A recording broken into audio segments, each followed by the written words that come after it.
Peter Dutton, thanks for talking to me on Lessons in Leadership. My pleasure. You've been Defence Minister coming up for 7 months now. This is a portfolio which is renowned for its high workload and its challenging job. Can you take us through what does a day in the life of a Defence Minister look like?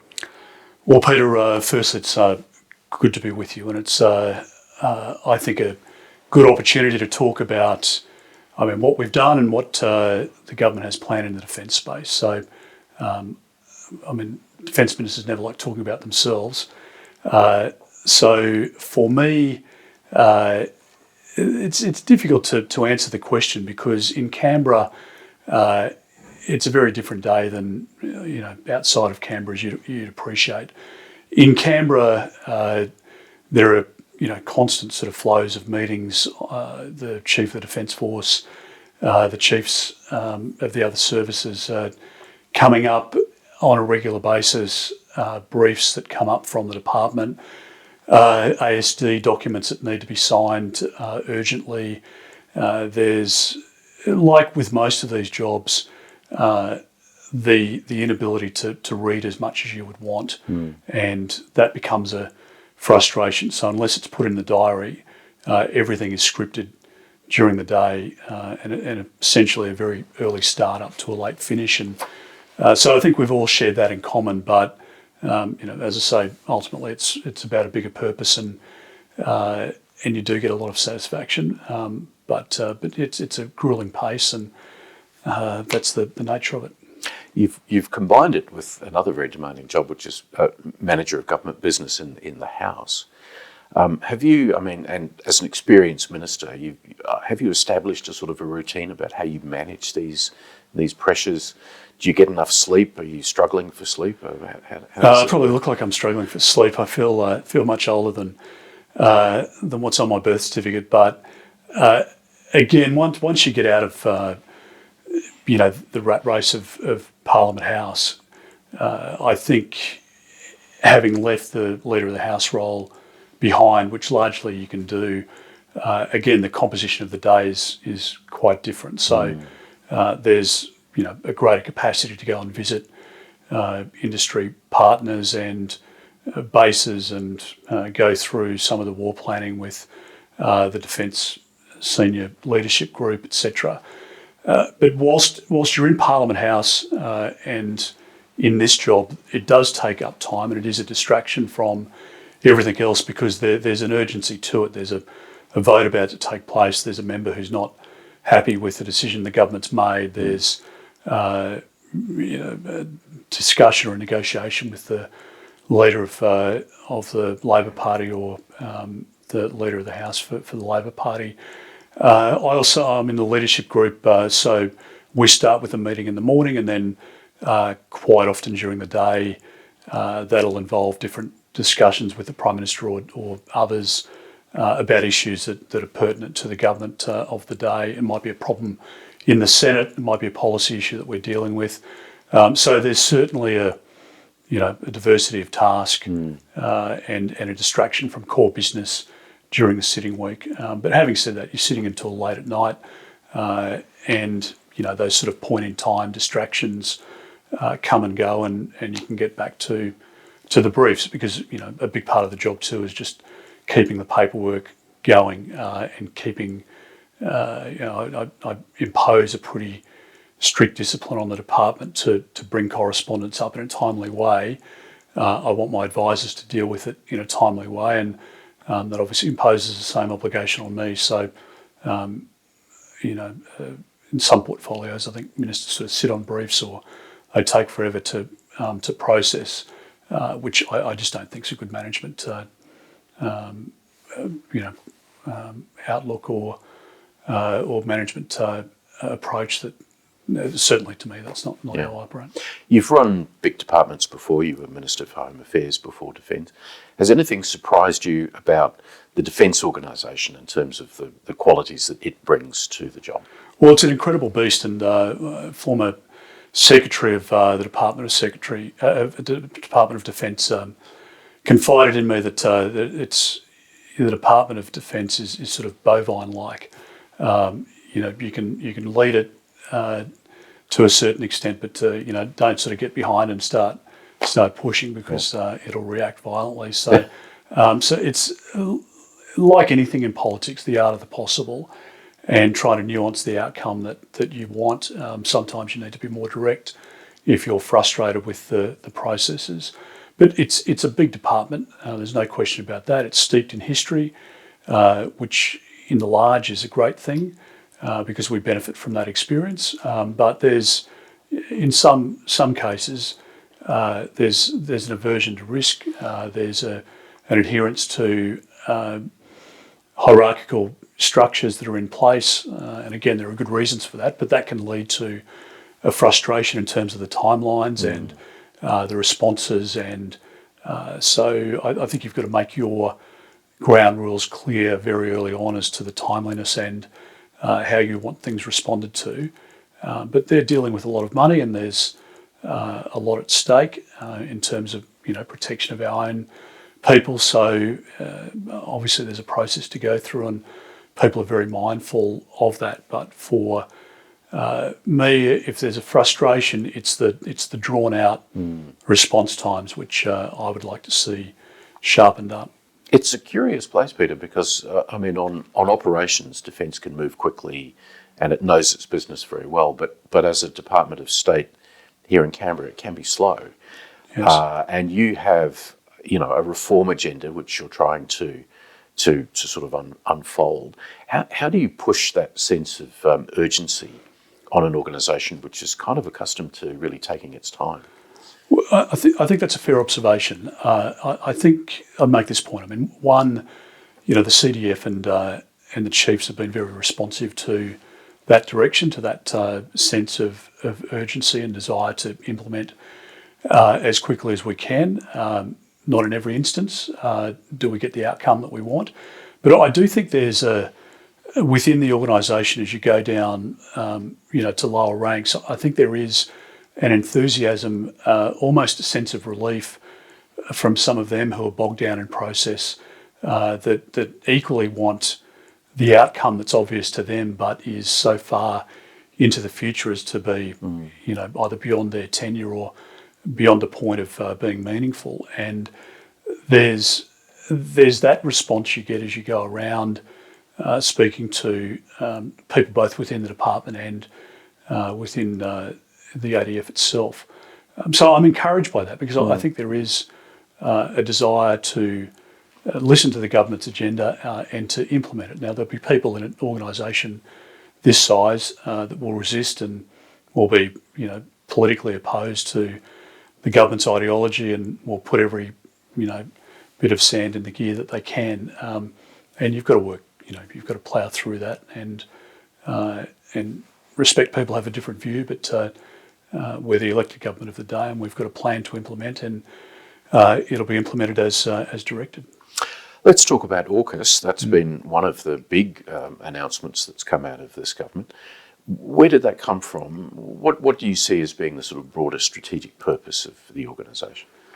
Well, we default back to our two oldest and most reliable allies. This is an interesting point in my mind, because people say, well, who are China's allies, or who are their friends? China has friends of convenience for economic relationships. They hang out with people like Russia and Iran. Look on the other side of the ledger, and you've got the United States, the United Kingdom, Canada, New Zealand, Australia, Singapore, and rattle the list off.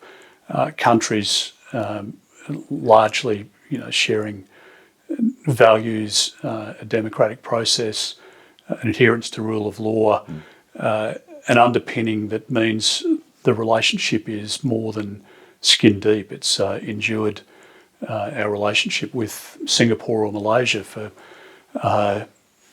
decades. The United States, we've just celebrated the 70 years of the ANZUS alliance. These are deep-rooted relationships that default to action in a time of change and a time of need, and in our region that's what's taking place. So it was a natural go-to for us because of the interoperability between the three partners, and it builds off the Five Eyes relationship and the trust, the established systems of information and intelligence sharing, joint operations and exercises. And so when we deemed that our security was such that we needed to acquire nuclear-powered submarines, they were a natural go-to. And I think we've demonstrated that they've lived up to that expectation, and we're very grateful for that. I'll get to the nuclear subs issue in a minute, but looking at the broader AUKUS agenda, what would you like to see come out of this grouping, say over a 5-year time frame? The quick and rapid acquisition of the equipment that we need, and the basing of the troops or the visiting of the troops, the presence within the Indo-Pacific of those partners, the utilisation of the IP around guided weapons, missiles, all of that piece of AUKUS is incredibly important. And there's also a classified element to AUKUS, as you know, particularly around space and cyber. I see the cyber effort as paramount for us, because regardless of what happens in relation to Taiwan, China will continue her grey zone activities, and there will be the continued attacks, the theft of IP from our system, the targeting of people within the defence supply chain. And so tangible gains in terms of our offensive and defensive capability, that's going to be a direct outcome and benefit from AUKUS, and much more quantum and the underwater capability, the investment across the top of Australia, the maintenance, the sustainment, the jobs that go with that in our industry here in Australia. All of those are tangibles, I think, that will flow from AUKUS, and I think it underpins not just the nuclear submarine program, but the elements that will go toward a deterrence strategy and ultimately a build-up of defence of the homeland. And we've not had to think about that for since the 1940s, and we've now got ourselves on a track where there is a greater capacity to defend ourselves, but to provide deterrence before we got to that point of extremis. There has been some criticism, fairly muted, but some criticism from the region.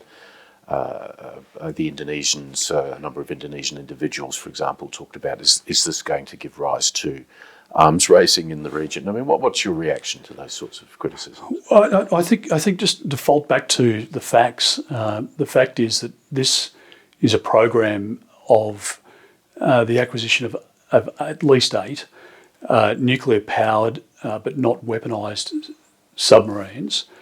If you look at the fleet in China, they're spending now about 10 times per annum of what we spend on defence. They're pumping out every 18 months on a tonnage rate more than the entire British fleet. And the thought that Australia is contributing to that or to an arms race, of course, is nonsensical. So I understand the relationships and the nuance of the relationship of different countries with China. China deliberately has positioned itself as necessarily for its own domestic consumption as a trading partner with many people in our region. There are investments that are made, economies essentially that are underpinned because of that trading relationship. So some countries will be hesitant, others will hedge.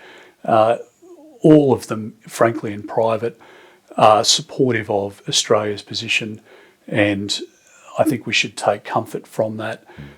They want stability in our region. They're enjoying relative economic success today, stability in their own countries because people are being lifted from poverty.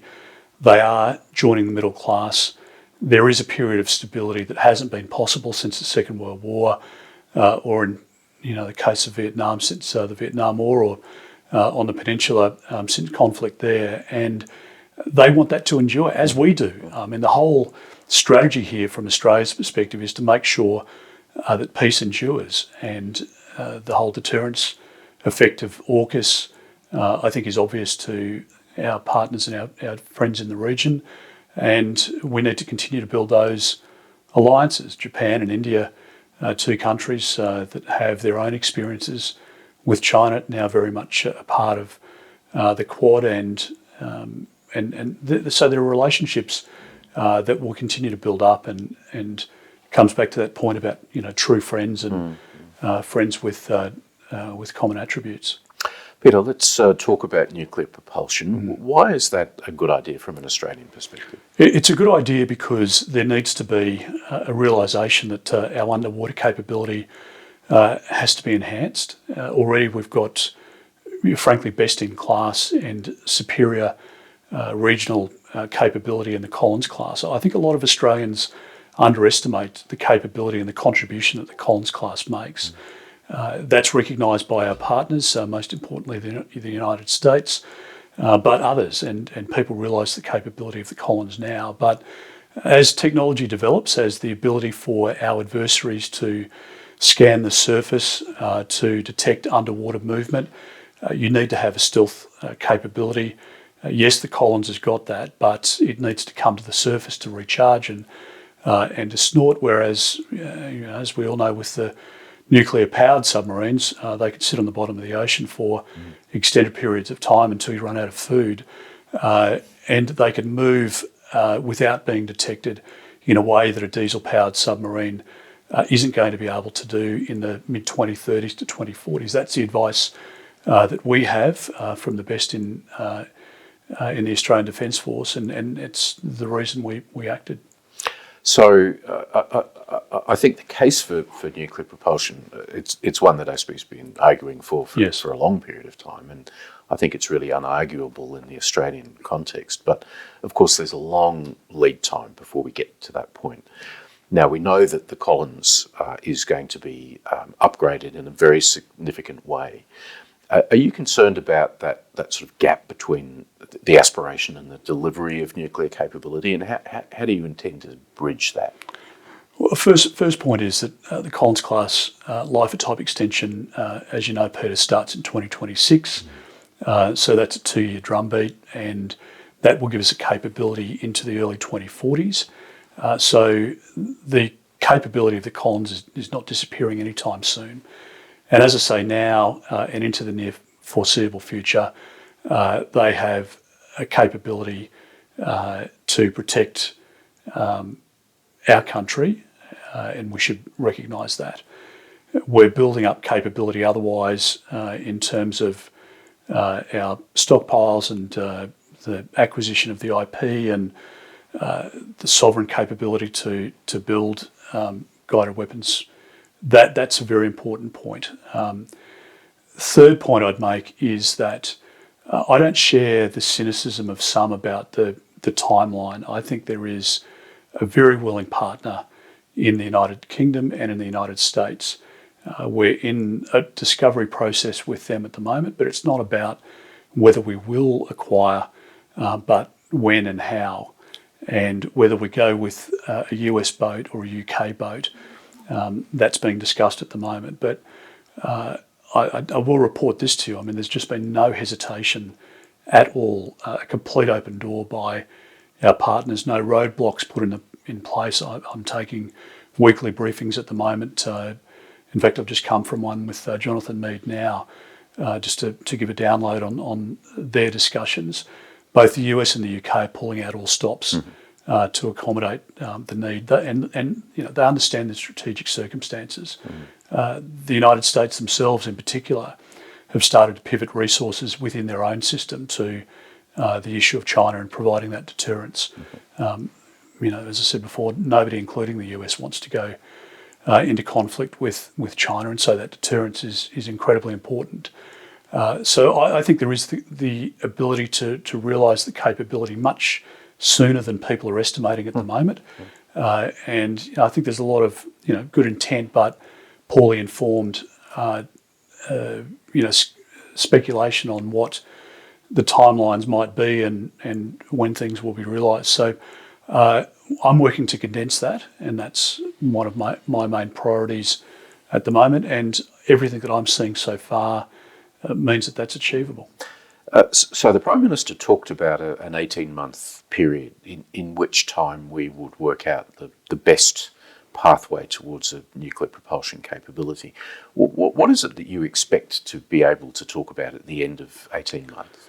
We will talk about the next step forward to acquisition in terms of the nuclear sub program, and we will have people already enrolled in the nuclear programs within the United States. We will have more people on both the US and the UK boats. At the moment, we have some small numbers, but under the respective laws, they're unable to go to the back of the boat to understand the reactor technology and to be a part of that decision making and management of that technology. So the workforce is an element that people, I think, don't. Well, I mean, many of the informed commentators do appreciate it, but many others don't. Skilling up is incredibly important and is not going to happen overnight or even over the next 18 months. The United States is very serious about nuclear stewardship. The United Kingdom has had this capability since the mid-1950s, and they're still learning through the course of the different iterations, different blocks, and the different platforms that they've delivered. The United States doesn't want an accident, and the United Kingdom has not provided them with one, and we're not going to either. So building the foundation stones is incredibly important, and it's important to the Americans as it is to us because we don't want to disrupt the reputation. There hasn't been an accident, and we have to have the training in place, and we need to have the rapid acquisition of the skills and to be able to build that up so that we can be the partner to the United States that the United Kingdom has. And people who suggest you can just buy a boat off the shelf, I'm not sure what shelf, or out of some used car lot, you can turn up and buy a submarine that you could crew overnight and it'd be out in the water tomorrow, of course, is just a nonsense. So you've got to be realistic about the workforce element as well. And already we've started to identify that talent within the organisation to enrol them in the programs. And there are some law changes or treaty changes that need to take place to allow them onto the boat to work on the reactor. And that's an important part of what we're going through at the moment. And I think that gives us the greatest capability not to be a drag on the US or the UK, not to think that they're having to prop us up, but that we are contributing to the coalition effort and to the AUKUS effort. And that's incredibly important for our own reputation, for us to develop that sovereign capability. And so, all of that feeds into, I hope, an earlier timeline than what people are estimating at the moment, and something that I'm going to ensure we deliver. Yeah. Does AUKUS replace ANZUS? No. What's the agenda for ANZUS going forward? Well, again, I think there's a broader relationship within, and beyond ANZUS into the Five Eyes relationship, but the security underpinning that's provided to us under the alliance, under the ANZUS alliance, in my judgment, will be forever enduring. It's spanned now over successive Democrat, Republican, Liberal, Labor administrations, the quirkiness of different personalities within the public service and within the elected representatives, and presidents, prime ministers.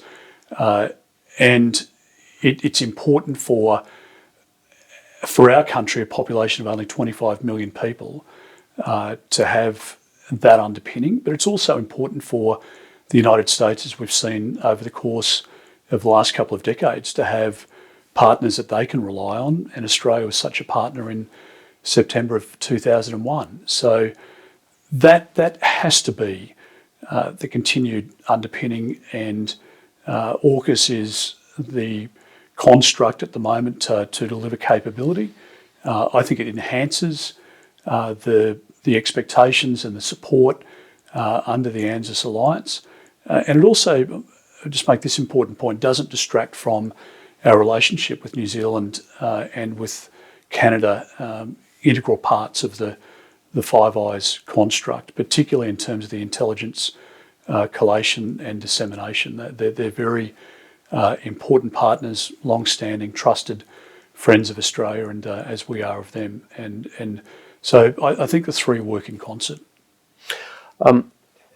At base, this is all about China, isn't it? I mean, I don't think we would have AUKUS were it not for the concerns which is coming out of a more aggressive, nationalistic People's Republic of China. Yes, I agree with that. And so how does that, in your mind, sort of play out into the strategic picture over the next, decade or so?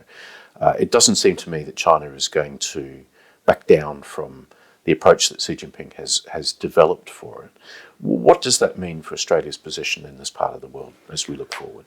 I think both for Australia and for our partners, the ability for us to contribute in an even more meaningful way to peace and stability is paramount, and that's the approach that we're taking. We want the stability, we want the peace to prevail.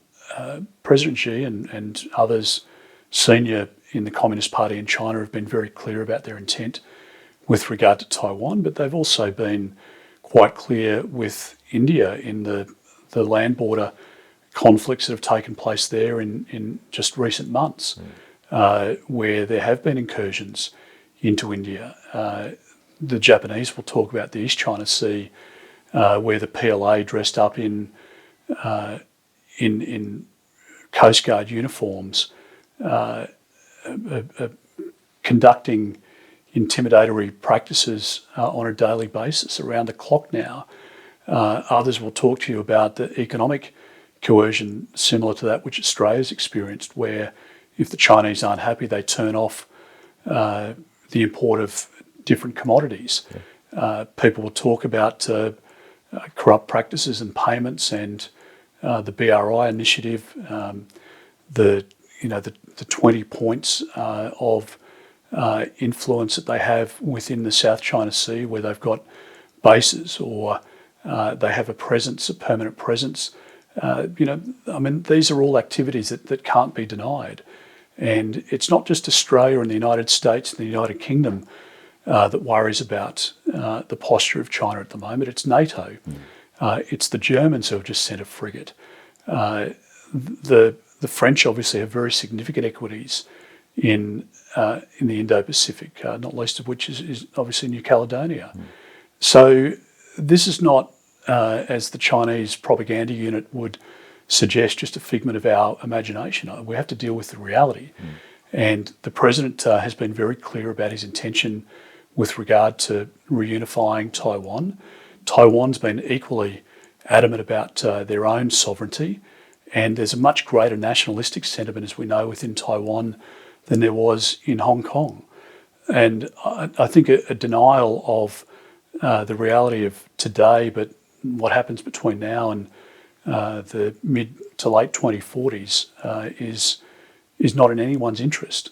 We want to be a great trading partner and friend with China. We want to continue that relationship, but the cyber attacks and the foreign interference, the attempts at interfering with democratic processes, all of that is, not the act of a friend. And so we want to see China continue to grow, people to enjoy prosperity, and we don't seek conflict with China. We never have and we never will.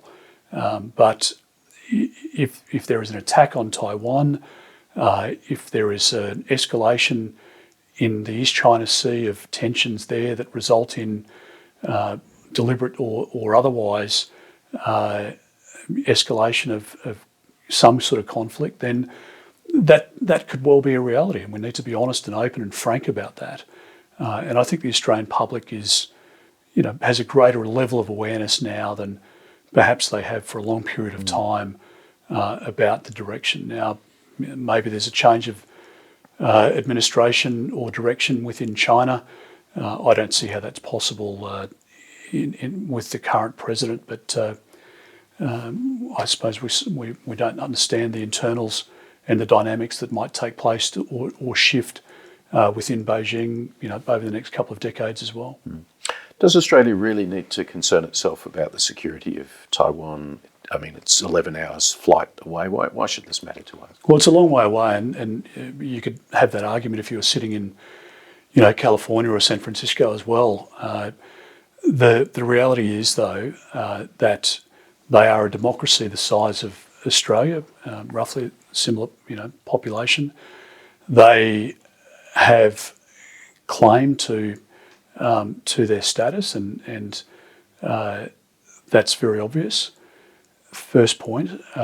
Second point is that if we surrender in regard to Taiwan, or if the Americans do, and the Chinese take it by force, and we expect that there won't be any domino effect in terms of what other countries within the region would view in terms of that shift in world power, I think we're kidding ourselves. I think there are a lot of countries that see the United States as a reliable and stable partner, and if the United States withdrew from the region, I think enhanced BRI offerings would be made to different countries, and for Australia, I think you're left isolated pretty quickly. Japan obviously has a very definite view about these matters and their own sovereignty as well. So, there are many moving parts, and if people believe that there would just be an action in relation to Taiwan, that would be the end of the interests from China, and that they wouldn't be encouraged by the lack of engagement from the United States. That's just not my read of the situation. Yeah. I wanted to switch the focus a little bit to just quickly talk about Afghanistan and Yes. really the experience of crisis management. So, we saw with the withdrawal of Afghan nationals out of Kabul airport, a full-on crisis, which frankly no one was anticipating. Those that were talking about potentially the fall of Kabul were at least thinking that it would be a period of months, if not years, before that became a prospect. What are your thoughts about the ADF when it finds itself with these types of operational demands? And what do you see your role as minister in those situations? That's a good question. I was inspired by the acts of bravery on the ground, not all of which have been publicly disclosed as yet, but many of our people went into harm's way to help women and children in particular find their way onto one of our C-17s. Quite remarkable people, really. And I saw that all the way up the chain to the VCDF and the CDF in the discussions that we were having constantly. I think most Australians wouldn't be surprised by that. The skill and the expertise of the SAS and other highly trained ADF personnel on the ground, the way in which they worked with their partners, the way in which we lent assistance to the Brits to uplift some of their people and their assets, the way that we helped other countries, that they helped us. It reinforced the relationships that have been built up over a long period of time, which I think is an under-recognised attribute of the Australian Defence Force, the joint training exercises, the postings, the people-to-people links that mean in these times of adversity, if one of our planes is inoperable and serviceable, we can go to the Canadians and they to us without any hesitation.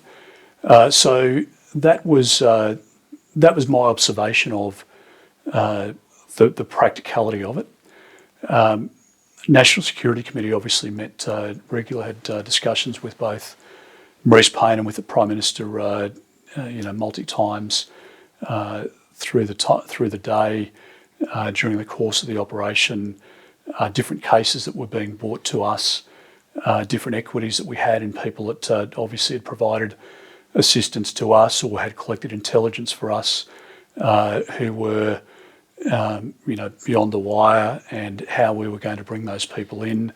Obviously, a lot of work with Paul Simon as well, and it all came together. And in terms of what my role is in that, well, there are different decision points where the CDF or the VCDF early on in the operation would come to me for decision, explain the situation, questions that I would ask about our capabilities, about our resources, whether we needed more people on the ground, whether there were additional resources that our people required. So all of that needed to be worked through, and again, I think because of the relationships and the respect which is a two-way respect with the CDF and the VCDF. I think we're able to work through those issues, and obviously the National Security Committee is making some of the decisions at a higher level about engagement, about withdrawal, about the level of risk appetite that we have for our people on the ground. It was a volatile situation. The intelligence was building on a daily basis about the inevitability of an attack, and tragically that happened, and the Americans lost some of their Marines, and our people were working side by side with them. There were different discussions about the entry points, the exit points, if people failed, the security assessments that we were applying, holding of people in our MINHAD, all of those diplomatic clearances. So, all of that is part of the dynamic of an operation like that. But the fact that we got out to, over 4,000 people was quite remarkable. And I think as a country, we should be very proud of what we did in terms of our own equities, but what we did in relation to supporting our own partners. Ultimately, none of it would have been possible without the United States and the resources that they had there. There's no other country that would have held Kabul airport for even a day. And as tragic as the circumstance was, particularly the first, opening scenes of people clinging to that aircraft, it was the best outcome that we could have hoped for in those circumstances for our country and for our partners. So, Peter, as I said at the start, 7 months in, I guess early days yet, what's your aspirations for what you'd like to achieve in the portfolio? I assume staying in it would be the first aspiration, Sure. But beyond that, what would you like to do? Well, we've got an election coming up, so it's only a 3-year contract at best. It's one of the features of both the US and the UK system that there's greater longevity, generally speaking, and so I think we do well to slow down the churn, because I don't think that's of benefit to the government or the department. I think that stability and that continuity of what it is that we want by way of outcome, is a good thing and a feature of staying longer in the office if that's possible. So from my perspective, I think we've laid out now our main strategic objectives, our concerns, and what lies ahead for us potentially, and therefore what we need to prepare for or address. So that rapid acquisition of capability, of capacity, is important. The most important element still for me, particularly off the back of 20 years in the Middle East, is to get the people piece right. I think we do much better today than we've ever done before in the treatment of our personnel, but we've got a long way to go. I think the respect that we accord to them is paid back to us proportionally in their service, and there are a lot of people that have given a lot to our country that we haven't treated well even in recent years. And I want to build the morale, and I want retention to improve within within the organisation. I think that's incredibly important. The treatment of their family, the way in which we move people around and we skill them, and the separation process.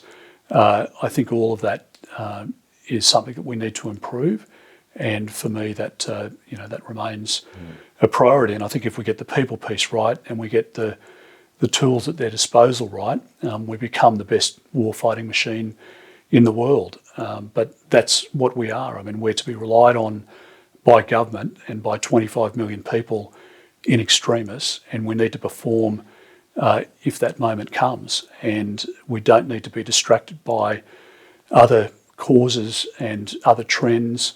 Our mission is very clear, and we need to sharpen that focus.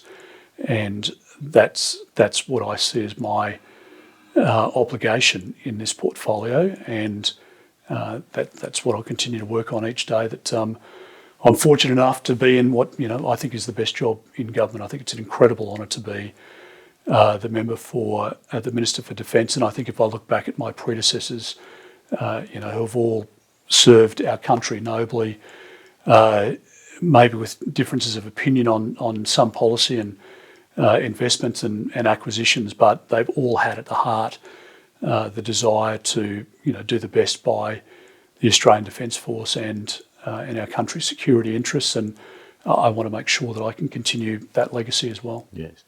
Having spoken to them, Peter, I can say at least 12 of your predecessors, there's actually more that connects you than might appear on the surface to people looking at it. A good quality bunch of committed individuals, and I often think to myself, gosh, we should find ways to harness that capability more effectively. But just finally, I wish you a long tenure, but what advice would you give to, say, a young politician that might be thinking about the defence portfolio as a job? What could you offer to them to say, this is how you should do it? Well, I guess the first point I'd make is that, I can point to half a dozen people in our ranks without going through the Labor side, but equally very capable people there who would be more than capable of stepping up into this role in a heartbeat. So, and I'm very conscious of that, because I think you need to be able to foster that enthusiasm, that ambition, and the skill set that they've got. Some of them have served in uniform and have a passion about the organisation, about their fallen comrades, those that they've served with, how they can improve the Australian Defence Force, and so I don't seek to stymie that, and I think there have been some examples of that in the past. I just don't think that's in anyone's interest. I think there are different pathways to this job. Some people fall into the job unexpectedly, and others toil for years to make it a reality.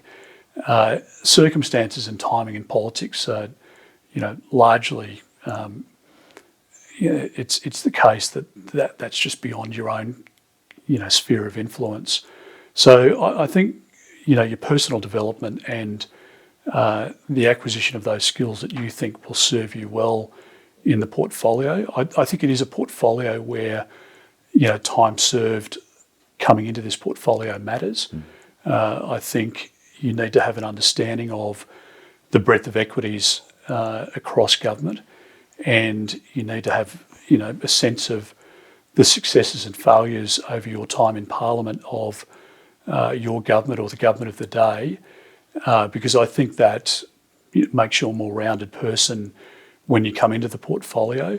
But there are others who, could have served for a lot longer, and many of the people that you've interviewed would fall into this category. But they went out of the portfolio for circumstances not of their own making. Their government lost. It was just time.